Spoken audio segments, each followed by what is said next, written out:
Buenos días, mis hermanos. Que el Señor les bendiga a cada uno de ustedes y también a cada uno de los integrantes de sus respectivas familias. En esta mañana de Escuela Dominical vamos a continuar con el libro de Juan. Hoy vamos a ver en el capítulo 15, desde el verso 18 vamos a continuar hasta el capítulo 16, el versículo 4. Pero antes que todo, y primero que todo, vamos a orar a nuestro Señor para que el Señor nos guíe en esta mañana, en esta clase. Le invito a que cada uno, allí donde se encuentra en su hogar, pueda unirse en oración todos juntos, como hermanos y en armonía ante nuestro Señor. Amén. Señor y buen Dios, gracias le damos en esta mañana, mi Dios Todopoderoso. Gracias por un día más de vida, un día más de salud. Gracias por ese amor que usted derrama a cada una de nuestras vidas. Gracias por las bendiciones, Señor, que usted hace llegar a cada uno de nosotros. Gracias, mi Dios Todopoderoso, por brindarnos esta oportunidad una vez más de estar reunidos en su nombre y en torno a su palabra, Señor, para escudriñarla, para aprender, para conocerle más a usted, para saber quién es el verdadero Dios. Padre, en el nombre de Jesús, nos disponemos en sus manos, a su entera, perfecta voluntad, Padre, para que usted nos guíe y por medio de su Espíritu Santo, Señor, ministre nuestras vidas, nuestra mente, nuestro corazón y podamos, mi Dios Todopoderoso, entender su palabra y entender lo que usted quiere hablar a cada una de nuestras vidas. Padre, ayúdenos y guíenos en esta mañana. Gracias le damos, Señor, y nos disponemos en sus manos. Amén y amén. Gracias damos al Señor entonces. Y comenzamos esta clase. Pero primero vamos a ver lo que nos estuvo hablando la semana anterior nuestro hermano Enrique, donde allí nos habló de los frutos, ¿cierto? De llevar buen fruto, de guardar los mandamientos del Señor, que es lo importante. Si guardamos sus mandamientos, no quiere decir que los escondamos o que los ocultemos, sino que estén presentes en nuestro diario vivir para obedecerlos y ponerlos por obra, llevarlos, ¿cierto? A todos lugares donde estemos, allí los mandamientos del Señor. ¿Para qué? Para ponerlos allí por obra en el momento dado, en todo momento, ¿cierto? También que tengamos gozo, ¿cierto? Que nos amemos los unos a los otros, que es lo importante, ¿sí? El Señor nos amó primero, pero también nos dio un nuevo mandamiento, ¿cierto? Que nos amemos los unos a los otros. Así es que eso es a grandes rasgos, ¿cierto? Lo que nos estuvo compartiendo nuestro hermano Enrique. Y hoy vamos a avanzar desde el versículo 18 al capítulo 15 y vamos a extendernos hasta el capítulo 16 en el versículo 4. Y vamos a dar lectura a la palabra del Señor.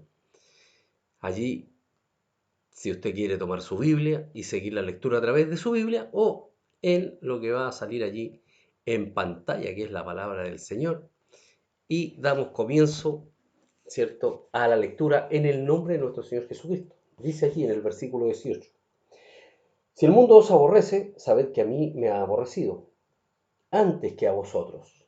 Si fuerais del mundo, el mundo amaría lo suyo, pero porque no sois del mundo, antes yo os elegí del mundo. Por eso el mundo os aborrece. Acordaos de la palabra que yo os he dicho. El siervo no es mayor que su señor. Si a mí me han perseguido, también a vosotros os perseguirán. Si han guardado mi palabra, también guardarán la vuestra. Mas todo esto os harán por causa de mi nombre, porque no conocen al que me ha enviado. Versículo 22. Si yo no hubiera venido, ni les hubiera hablado, no tendrían pecado, pero ahora no tienen excusa para su pecado. El que me aborrece a mí, también a mi Padre aborrece. Si yo no hubiese hecho entre ellos obras, que ninguno otro ha hecho, no tendrían pecado. Pero ahora han visto y han aborrecido a mí y a mi Padre.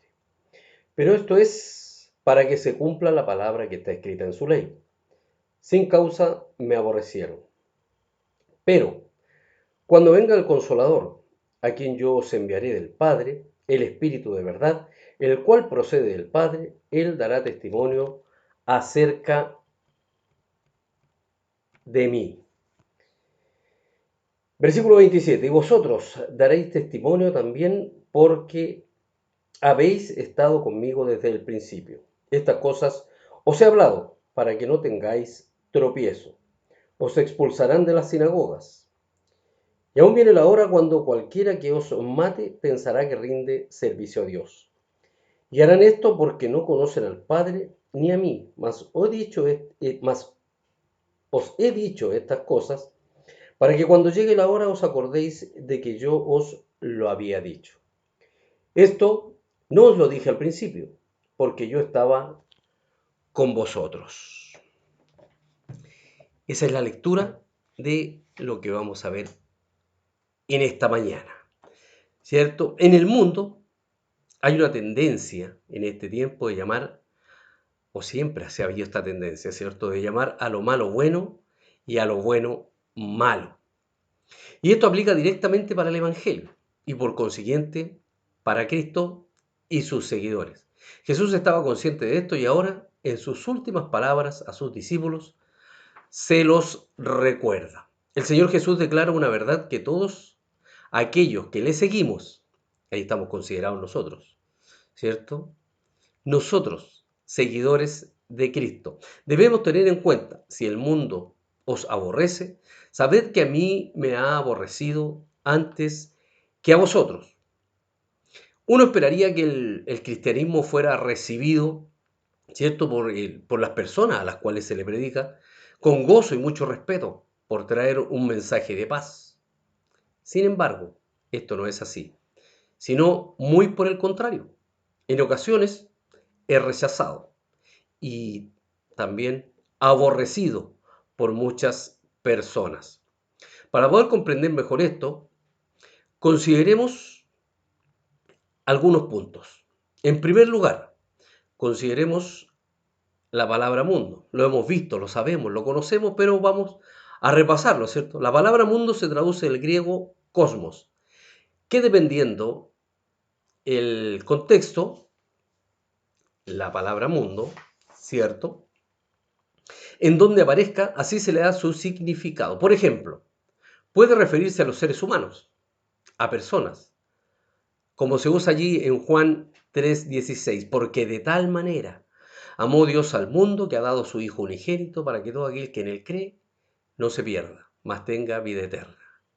Aquí el contexto dice que Dios ha amado al mundo, es decir, a todos los seres humanos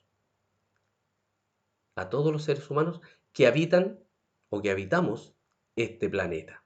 En segundo lugar, la palabra mundo también puede significar el sistema humano, de elementos que determinan su cultura, aspectos religiosos, filosóficos y costumbres. Por ejemplo, tenemos un texto de Primera de Juan donde podemos aplicar esta interpretación. Sabemos que somos de Dios y el mundo entero está bajo el maligno. Primera de Juan 5:19. Aquí cuando dice que el mundo está bajo el control del maligno, se refiere a que el sistema humano está influenciado, ¿cierto?, por Satanás. De tal manera que sus principios y acciones están en contra, opuestos, ¿cierto?, contrarios a la palabra de Dios. Por ejemplo, el Evangelio nos habla de someternos a Dios y adorarlo únicamente a Él. Él es quien merece toda la honra, toda la gloria, nuestro Señor.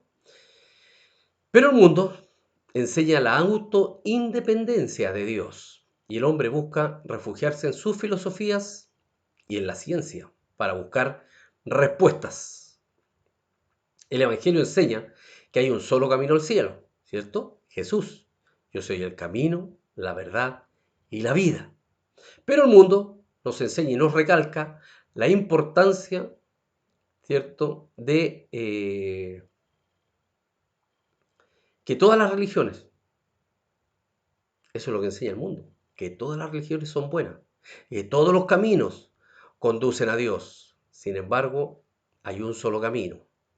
La Biblia condena la fornicación y el adulterio, y que todas las religiones, estamos hablando de lo que la Biblia, ¿cierto? Condena, ¿cierto? El adulterio, la fornicación, y recalca la importancia de la pureza sexual y el matrimonio entre un hombre y una mujer, que es como lo diseñó nuestro Señor. Pero en el mundo se habla hoy de ideología de género, apoyando, ¿cierto?, la homosexualidad, la promiscuidad sexual, el libertinaje en todas sus formas. La Biblia nos enseña que Dios creó al ser humano, pero el mundo nos habla acerca de la famosa teoría de la evolución y así muchas cosas más, ¿cierto? En las cuales el mundo se opone, se contrapone a la palabra de Dios. Es decir, el sistema de pensamiento y accionar humano, influenciado por Satanás, se opone a Dios y es totalmente contrario.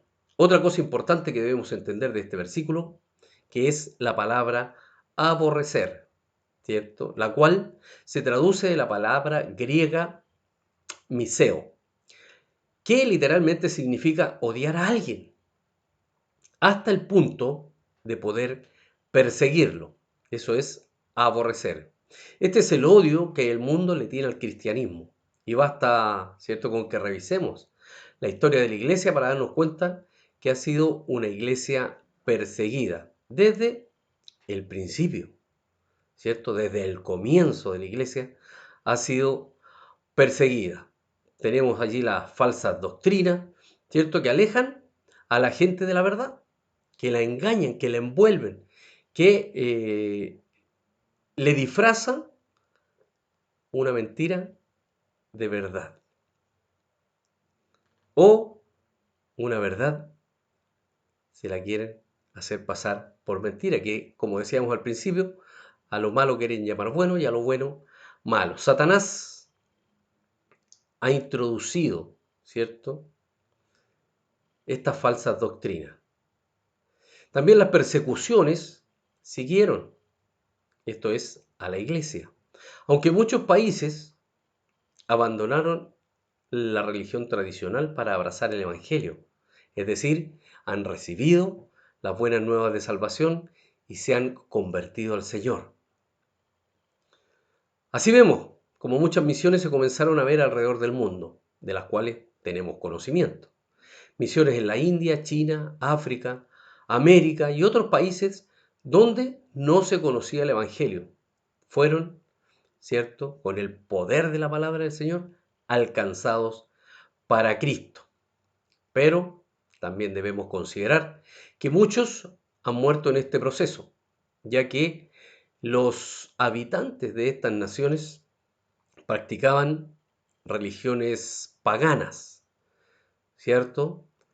Hoy en día, ciertos países donde el mensaje del Evangelio no es recibido y hasta el momento su predicación es prohibida. Sabemos de muchos países donde los misioneros tienen que hacerlo allí, eh,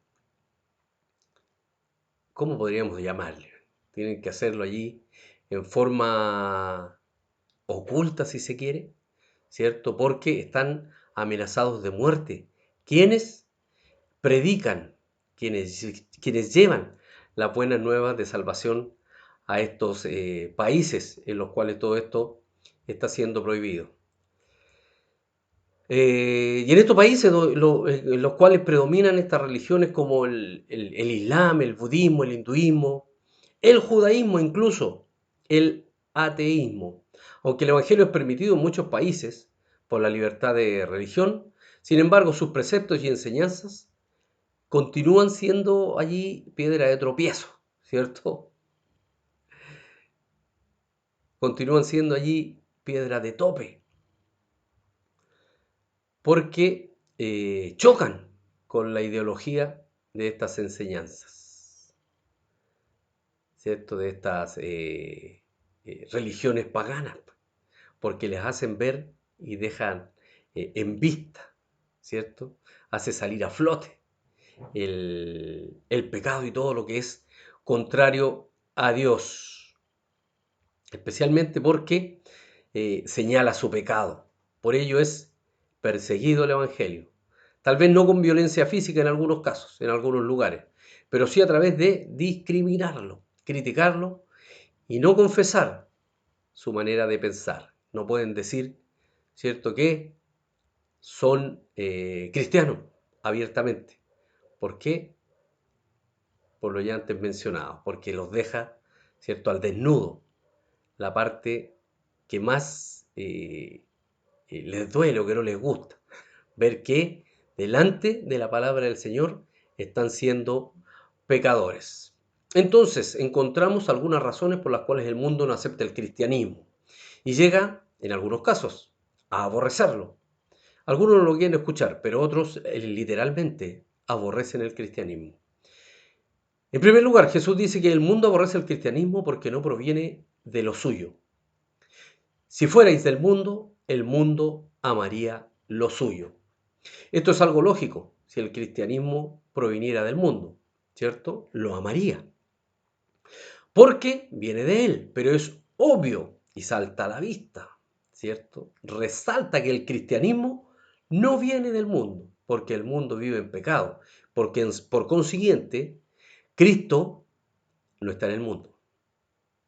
El cristianismo proviene directamente desde el cielo, directamente desde el Padre. El reino que Jesús promete y todos sus preceptos no son de este mundo de maldad, de este mundo pecaminoso, sino proviene del cielo. Y por eso nuestro Señor le respondió a Poncio Pilato que su reino no procedía de este mundo.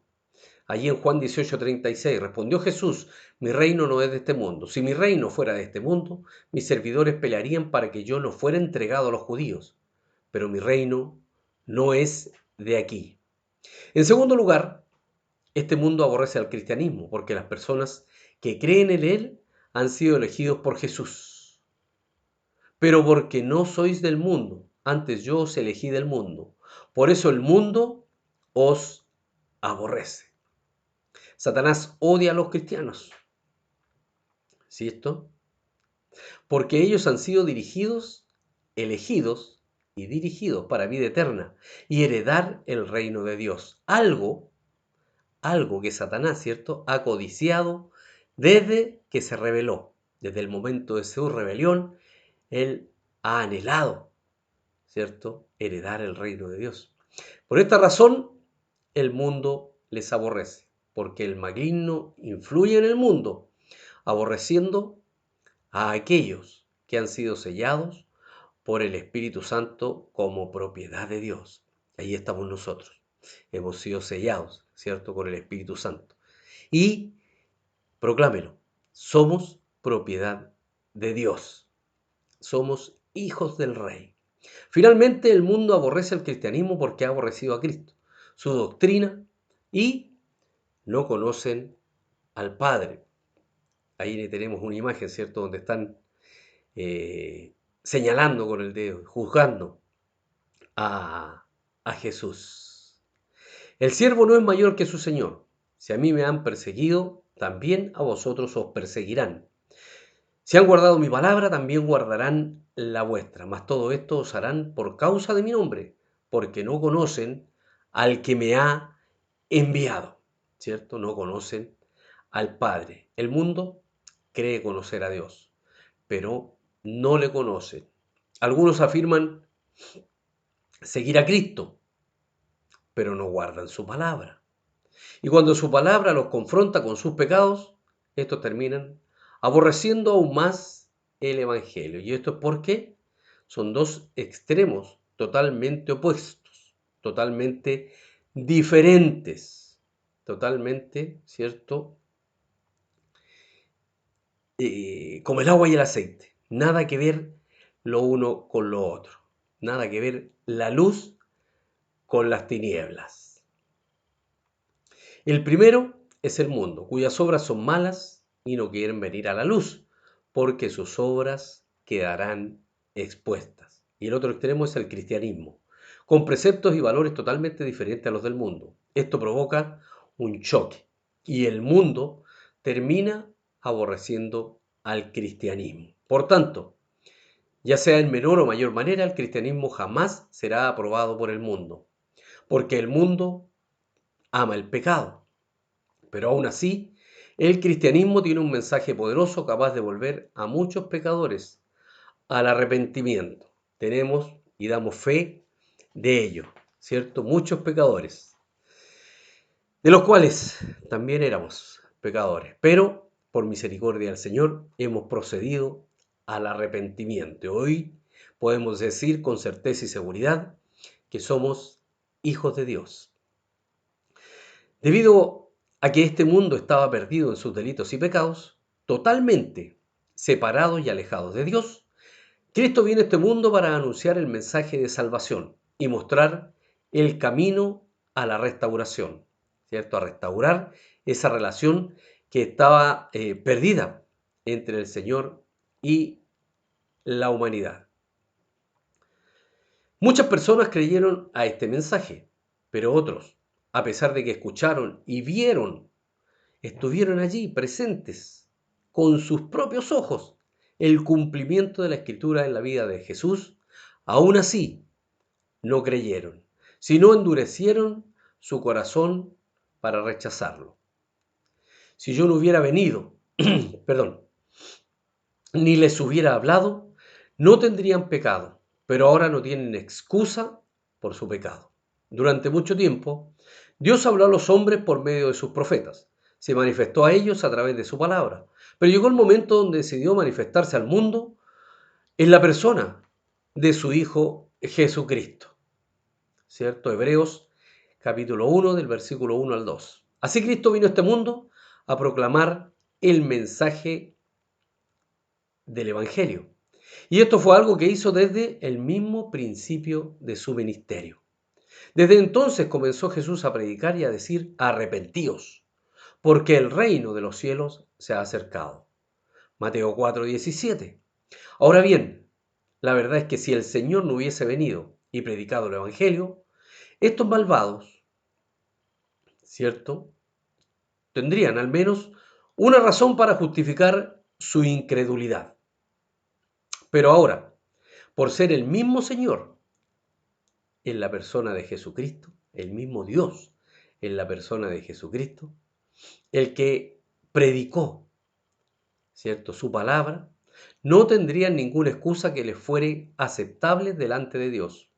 Ahora el pecado de incredulidad hacia la persona de Jesús se agregaba al odio que le sentían, ¿cierto? Como lo hemos visto en los capítulos anteriores, todo lo que hicieron para desacreditar a Jesucristo como Mesías, todo lo que tramaron, lo que urdieron, lo que planearon para desacreditar a Jesús, aún viendo todas las señales que nuestro Señor hizo en presencia de ellos. Aún así lo desprestigiaron, aún así no lo aceptaron, aún así no le recibieron como el Mesías, sin saber que este odio no solo era a su persona, sino también a Dios, su Padre. El que me aborrece a mí, también a mi Padre aborrece. Jesús les predicó, pero no creyeron. Y no solo eso, como compartíamos, sino hizo obras poderosas que eran señales contundentes de sus credenciales como verdadero Mesías. Cada uno de los milagros que realizó en presencia de ellos, ¿cierto? Y el más, o el mayor milagro, el haber resucitado a Lázaro. Y había muchos presentes allí, pero aún así no creyeron en el Mesías. Aún con todo esto, estos hombres se negaron a creer y por eso el día que Jesús iba a hacer su entrada triunfal a Jerusalén, lloró por la ciudad, la cual vio grandes señales que otros no tuvieron la oportunidad de ver pero aún así no creyeron. Triste es el día del juicio para estos hombres que se condenaron por su incredulidad, ya que tuvieron la oportunidad de recibir el mensaje, no de un hombre cualquiera, no de un igual a ellos, sino del mismo Hijo de Dios. Pero ni aún así, lo creyeron. Corazones endurecidos, ¿cierto? Corazones que no estaban dispuestos a reconocer en la persona de Jesús al Mesías profetizado en la palabra de Dios. ¿Se recuerda usted los hombres de Nínive? ¿Cierto? Ellos se convirtieron ante el mensaje de Jonás, ante este mensaje que el Señor le indicó a Jonás que les predicase. Un mensaje que consistía en anunciarle que entre tantos días Nínive sería destruida por Dios. Y esto a causa de sus pecados. Pero estos habitantes de Nínive se volvieron a Dios. Y estos hombres que habían estado allí en presencia del mismo Mesías, ¿cierto? Estos hombres perversos que tuvieron la oportunidad de escuchar al Maestro. Estos hombres que tuvieron la oportunidad de ver, ¿cierto?, las señales y los prodigios que nuestro Señor Jesucristo hizo en presencia de ellos, cerraron su corazón para no creer. Por ello, el mismo Jesús aclaró lo terrible que sería el día del juicio para todos estos hombres.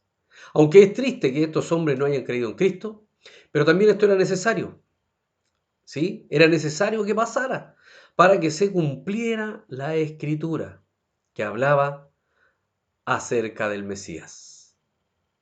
Pero esto es para que se cumpla la palabra que está escrita en su ley. Sin causa me aborrecieron. En las Escrituras, en la Biblia, en la palabra de Dios, podemos encontrar al menos un salmo mesiánico que anunciaba que el Cristo sería despreciado por los hombres. No se alegren de mí los que sin causa son mis enemigos, ni los que me aborrecen sin causa guiñen el ojo. Salmo 35:19. Lamentablemente estos hombres que aborrecieron a Cristo estaban siendo parte del cumplimiento de la palabra de Dios. Así que hoy los discípulos del Señor estaban claros que, si bien era cierto, muchas personas recibirían su mensaje de salvación a través de la fe en Cristo. Otros los aborrecerían.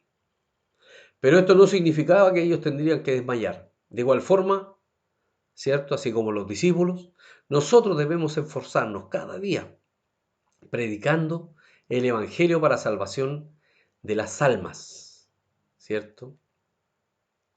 Aún sabiendo que no todos lo recibirán, aún sabiendo que este mensaje no todos lo creerán, pero aquellos que sí creen, aleluya, serán salvos.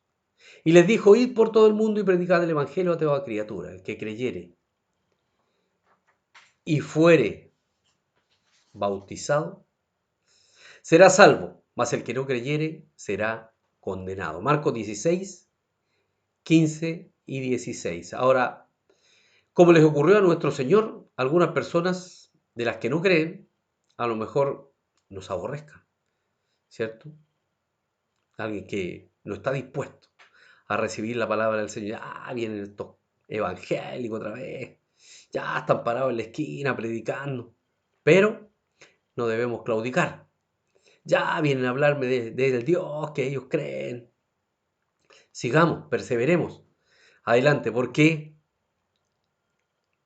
la palabra no vuelve vacía. A lo mejor, ¿cierto? El mensaje del Evangelio estará en contra de sus ideologías, en contra de lo que ellos creen y sobre todo en contra de su pecado. Pero eso no debe extrañarnos, porque cuando esto pase se estará cumpliendo lo que la palabra de Dios declara y nosotros sintámonos bienaventurados de cumplir la palabra del Señor. Bienaventurados sois cuando por mi causa os vituperen y os persigan, y digan toda clase de mal contra vosotros, mintiendo. Gozaos y alegraos, porque vuestro galardón es grande en los cielos, porque así persiguieron a los profetas que fueron antes de vosotros. Mateo 5, 11 y 12. Nuestro Señor dice que el primer testigo de Él en esta tierra es el Espíritu Santo. Pero cuando venga el Consolador, a quien yo os enviaré del Padre, el Espíritu de verdad, el cual procede del Padre, Él dará testimonio acerca de mí. Una vez más, encontramos la palabra consolador, que viene del griego paracletos, y que hace referencia al Espíritu Santo prometido por nuestro Señor, como maestro, guía, ayudador del cristiano, y algo muy importante, que es quien nos convence de pecado. Él es que nos muestra, ¿cierto? Nos manifiesta, nos hace visible el reconocernos que somos pecadores. Ahora bien, Jesús dice que el Espíritu Santo, que es el Espíritu de verdad, porque trae la verdad del Evangelio, procede del Padre y viene para dar testimonio de Él. Y en ese sentido, es el Espíritu Santo el cual da testimonio de Cristo a la humanidad en esta tierra.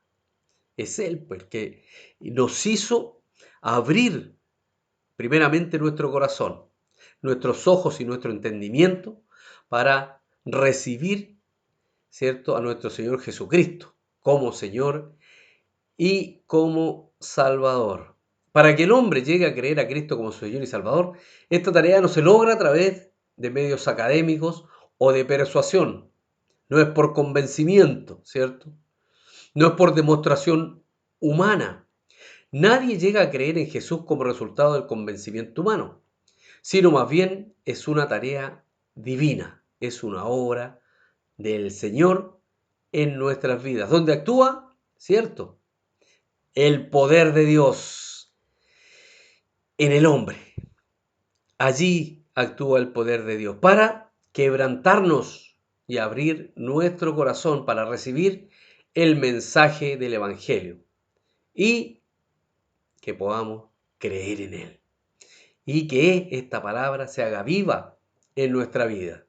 En el libro de los Hechos de los Apóstoles encontramos una hermosa historia de una mujer llamada Lidia que creyó al Evangelio. Lo interesante de todo es que fue Dios quien abrió su corazón para que estuviese atenta y ella recibiera y se convirtiera al Señor. Entonces una mujer llamada Lidia, vendedora de púrpura de la ciudad de Tiatira, que adoraba a Dios, estaba oyendo y el Señor abrió el corazón de ella para que estuviese atenta a lo que Pablo decía. Y cuando fue bautizada y su familia, nos rogó diciendo: si habéis juzgado que yo sea fiel al Señor, entrad en mi casa y posad. Y nos obligó a quedarnos. Eso lo encuentra allí en Hechos 16, versículos 14 y 15. Realmente el hombre llega a creer en Cristo por intervención, por acción, por el actuar del Espíritu Santo.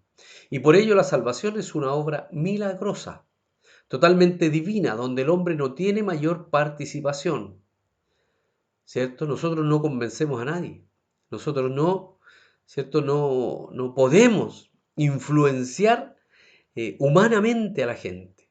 Es el poder de Dios, es el poder del Espíritu Santo el que ayuda, el que encamina, es el que guía a la persona a creer en Jesucristo, a creer en Dios Padre, para que sus ojos sean iluminados y estos puedan creer y convertirse de sus tinieblas. Mientras esto no pase, el hombre jamás creerá en el Evangelio, ya que de acuerdo a las Escrituras, su entendimiento está cegado por Satanás. Por ello, nosotros, ¿cierto?, los hijos de Dios que hemos creído en Cristo, ha sido por obra y misericordia de Dios, por la acción sobrenatural del Espíritu Santo, el cual, ¿cierto?, actúa en nosotros quitando la venda que nos cegaba. Había una venda que cubría nuestros ojos, cubría nuestro entendimiento, ¿cierto?, que nos tenía cegados, pero una vez que el Espíritu Santo actúa y obra en nuestras vidas, esa venda cae nuestros ojos son abiertos a la luz admirable de nuestro Señor Jesucristo, ¿cierto? Y ilumina nuestros corazones para que nosotros creyésemos en Jesús. Y este testimonio es tan contundente en nuestra misma y nuestra misma conciencia lo sabe y entiende que hemos sido perdonados por Dios. Qué importante, ¿cierto? Que hemos sido perdonados por Dios de nuestros pecados y a la vez hechos hijos suyos. Y todo esto es por gracia, ¿cierto? Y gracias al Espíritu Santo que habita en nosotros. Amén. Pues no habéis recibido el espíritu de esclavitud para estar otra vez en temor, sino que habéis recibido el espíritu de adopción, por el cual clamamos, Abba Padre. El Espíritu mismo da testimonio a nuestro espíritu de que somos hijos de Dios. Aleluya. Y si hijos, también herederos, herederos de Dios y coherederos con Cristo. Si es que padecemos juntamente con Él, para que juntamente con Él seamos glorificados. Romanos 8, 15 al 17. En segundo lugar, los testigos de Jesús en esta tierra, somos su amada iglesia. Y vosotros daréis testimonio también, porque habéis estado conmigo desde el principio. Una vez que una persona es convertida al Evangelio, ¿sí? Cuando nos convertimos al Evangelio, por la obra y acción del Espíritu Santo en nuestra vida, pasamos a ser hechos hijos de Dios y discípulos de Cristo. Y estamos comisionados para dar testimonio de Él. Y así se lo dijo Jesús a sus discípulos antes de ascender al cielo después de su resurrección. Pero recibiréis poder cuando haya venido sobre vosotros el Espíritu Santo y me seréis testigos en Jerusalén, en toda Judea, en Samaria y hasta lo último de la tierra. Hechos 1:8. Mientras Jesús estuvo en esta tierra, dio testimonio de la verdad y esa verdad habla acerca de su propia persona, ¿cierto? Se presentó a sí mismo como el único camino de salvación. Pero ahora que, ¿cierto? Nuestro Señor Jesús está a la diestra de Dios Padre, ha comisionado a su iglesia para dar testimonio de esta verdad. Y en esto consiste el Evangelio. Son buenas nuevas de gran gozo que anuncian la esperanza de vida eterna a través de la fe en nuestro Señor Jesucristo, de tal forma que todo aquel que cree en Él tiene vida eterna. Pero el que no cree es condenado. Hoy en día nosotros debemos testificar al mundo, ¿cierto? A la gente que no cree en Jesucristo, a quienes no han recibido, a quienes no han tenido este encuentro con el Señor, a quienes no han tenido la oportunidad de dar este paso de fe y conocer a nuestro Señor. A ellos tenemos que predicar, ¿cierto? Esa es la comisión que tenemos, dar testimonio de su palabra.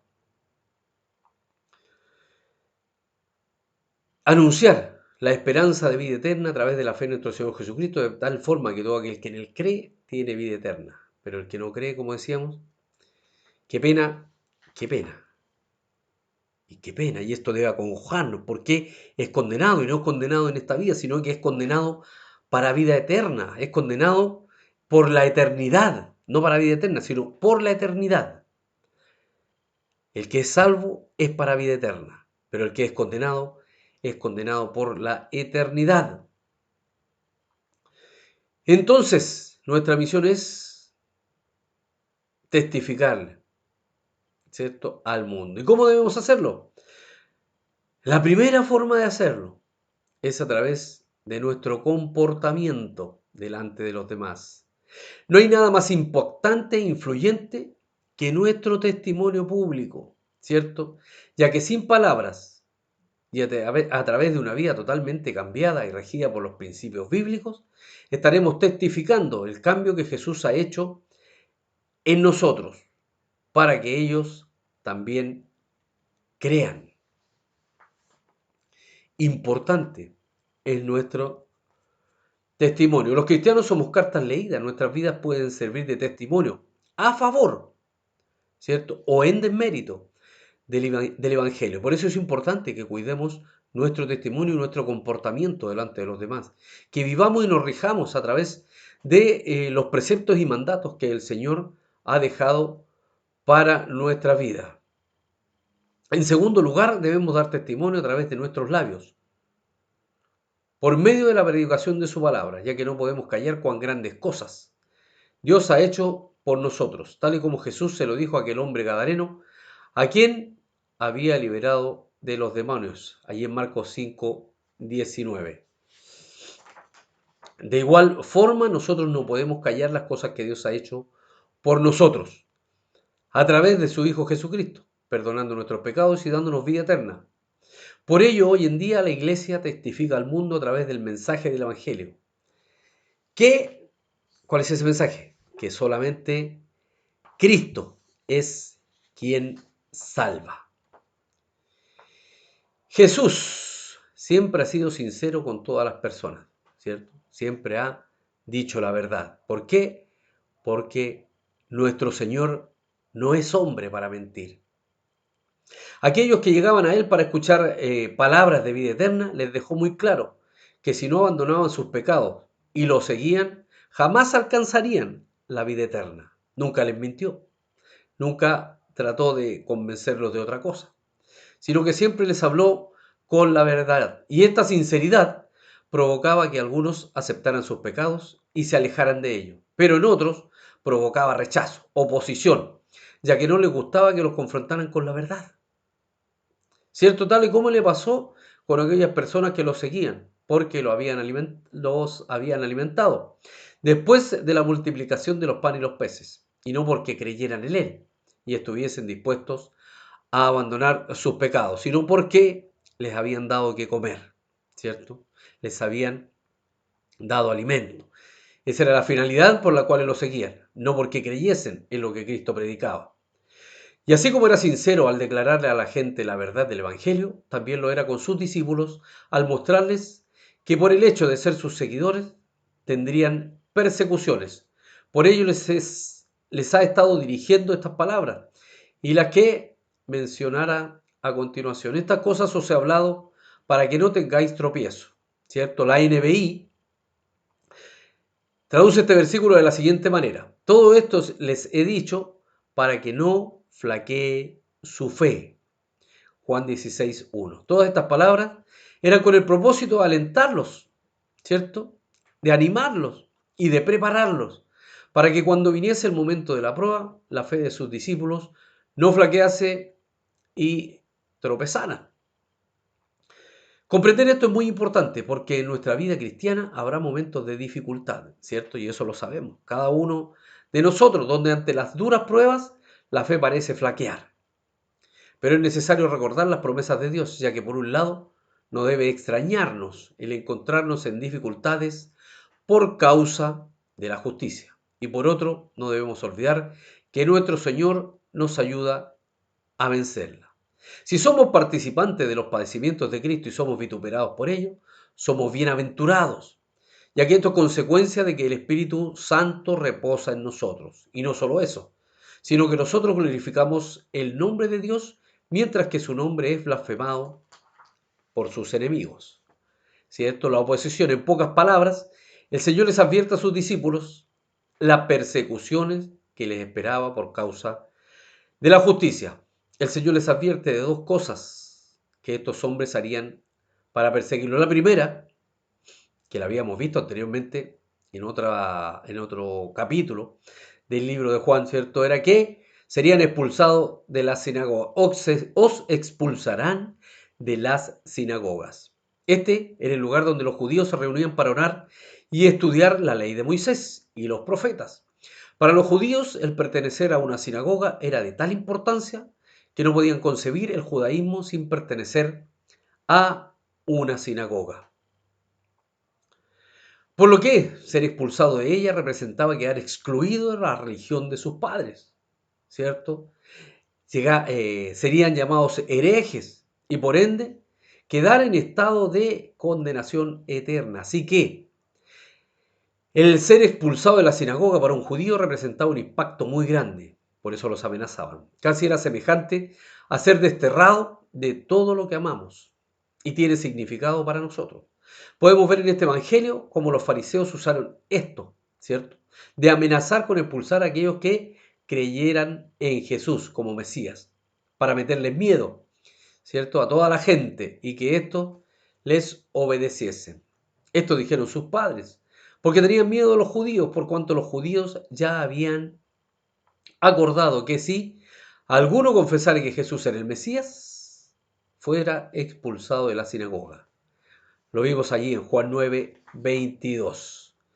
Cuando Pablo se dirigía a cualquier pueblo o ciudad, generalmente él buscaba una sinagoga, ya que sabía que allí encontraría a los judíos y era allí donde les compartiría el mensaje del Evangelio. Pero después de un tiempo, una parte de su audiencia creía, pero la mayoría no.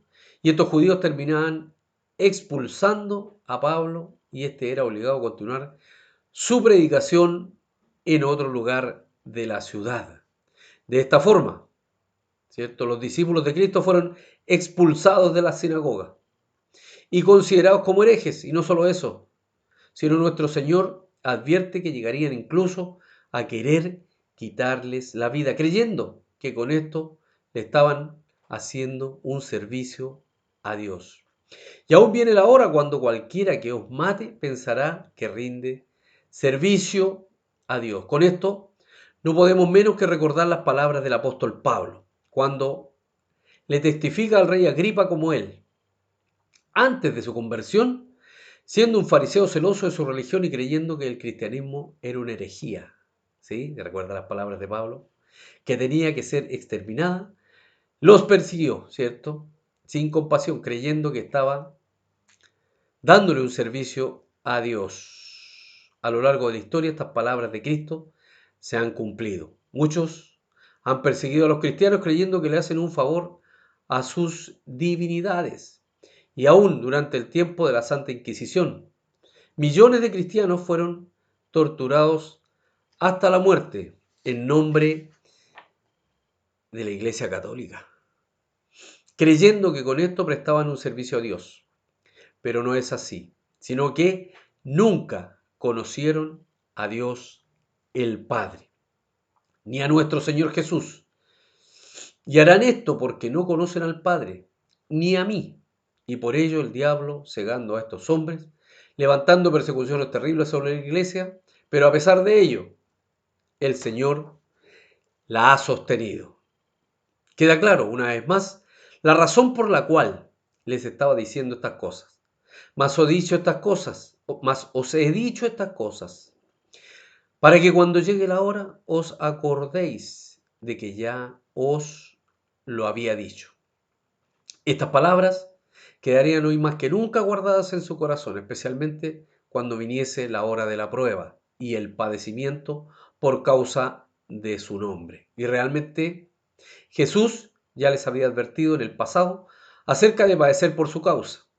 Por ejemplo, en su mensaje en el Sermón del Monte, él habló acerca de la bienaventuranza de padecer por la justicia y su nombre. Mateo 5, 10 al 12. También cuando los comisionó como apóstoles para darles autoridad de echar fuera demonios en su nombre y sanar dolencias y enviarlos a predicar su evangelio. Les advirtió que serían entregados a concilios y azotados en las sinagogas y llevados delante de gobernadores y reyes. Mateo 10, 16 al 20.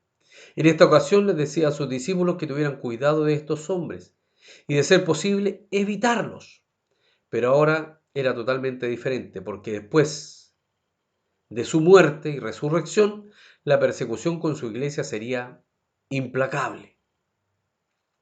Y por ello, ahora más que nunca, les dirige estas palabras, porque ya no estaría con ellos y de esta forma nunca se las había hecho ver, ya que él se encontraba con ellos. Les dice, esto no os lo dije al principio, porque yo estaba con vosotros, ¿cierto? Y ahí lo perseguían a él. Lo cierto es que a lo largo de la historia la iglesia ha sido perseguida y hoy en día las cosas no son fáciles, ya que cuando alguien quiere consagrarse en santidad para Dios, recibe oposición, ya sea a través de la oposición de Satanás y sus demonios, el mundo o a través de la misma carne. Ayúdenos el Señor, porque no debemos desmayar, sabiendo que el Señor nos advirtió que no sería fácil, ¿cierto? Este camino no es fácil, pero que encima de todo esto, Él nos daría la victoria final, porque las fuerzas del mal jamás prevalecerían, ni prevalecerán sobre el bien. Y yo también les digo, y yo también te digo que tú eres Pedro, y sobre esta roca edificaré mi iglesia, y las puertas del Hades no prevalecerán contra ella. Mateo 16, 18. La iglesia jamás será vencida. La iglesia del Señor, la que guarda su palabra, la que se somete a sus preceptos y mandamientos, ¿cierto? Porque está edificada sobre el fundamento que es Cristo, y es nuestra fe en Él la que nos da la victoria. Gracias damos al Señor. Gracias porque nuestra fe está cimentada en Él. Gracias porque es Él quien nos guía y quien nos ayuda. Gracias porque su Espíritu Santo nos guía a toda justicia y a toda verdad. Doy gracias al Señor en esta mañana por tener este privilegio de poder compartir su palabra con todos ustedes. Esta palabra que primeramente toca mi corazón y mi vida, y el anhelo de mi corazón es que suceda lo mismo en su vida.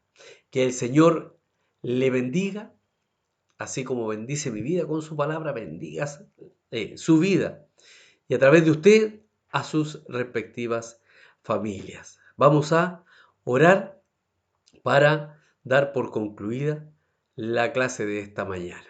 Le invito a que oremos.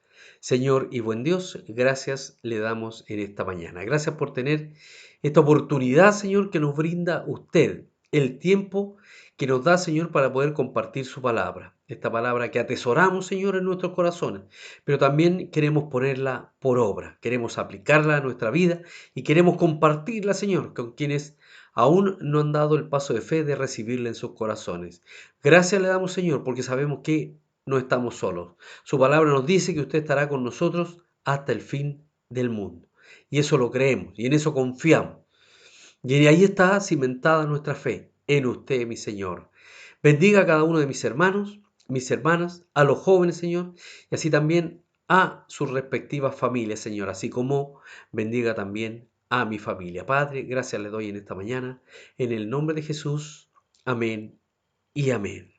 Gracias damos al Señor por esta oportunidad y una vez más, que el Señor le bendiga.